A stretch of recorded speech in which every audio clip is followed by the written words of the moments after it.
শিরডি যাত্রার দ্বিতীয় ভাগ নিয়ে আবার আপনাদের সামনে আমরা ফিরে এলাম।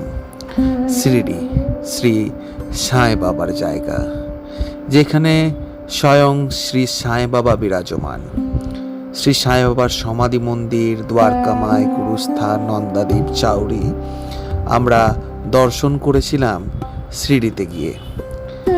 শিরডিতে সাঁই তীর্থ থিম পার্ক বলে একটি সুন্দর জায়গা আছে। আমরা পৌঁছে গিয়েছিলাম সাঁই তীর্থ থিম পার্কে, যেখানে প্রতিজনার ভাড়া 760 টাকা করে।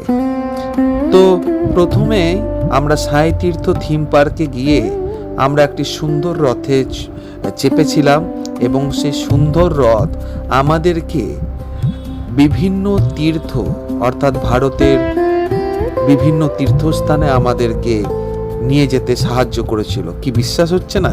চলুন তাহলে দেখে নেওয়া যাক। প্রথমে রথ আমাদেরকে নিয়ে গেল গেটওয়ে অফ ইন্ডিয়া, মুম্বাইতে। সেখান থেকেই আমরা পৌঁছে গিয়েছিলাম মুম্বাইয়ের সুপ্রসিদ্ধ শ্রী শ্রী গণেশ বাবার মন্দিরে। ওম গণপতে নমঃ।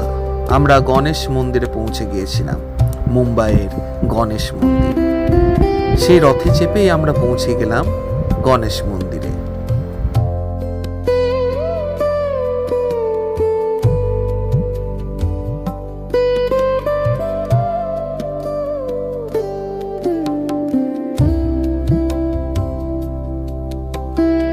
তারপরে আমরা পৌঁছে গিয়েছিলাম শ্রীকৃষ্ণের দ্বারকা নগরীতে।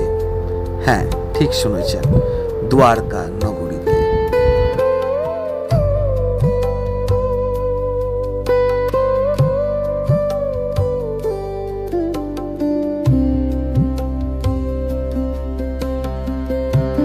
শিরডি অভিজ্ঞতার এবং থিম পার্কের এই রথে চড়ে তীর্থযাত্রার পরবর্তী অংশ নিয়ে ফিরব এই চ্যানেলের মাধ্যমে। আপনারা সঙ্গে থাকুন।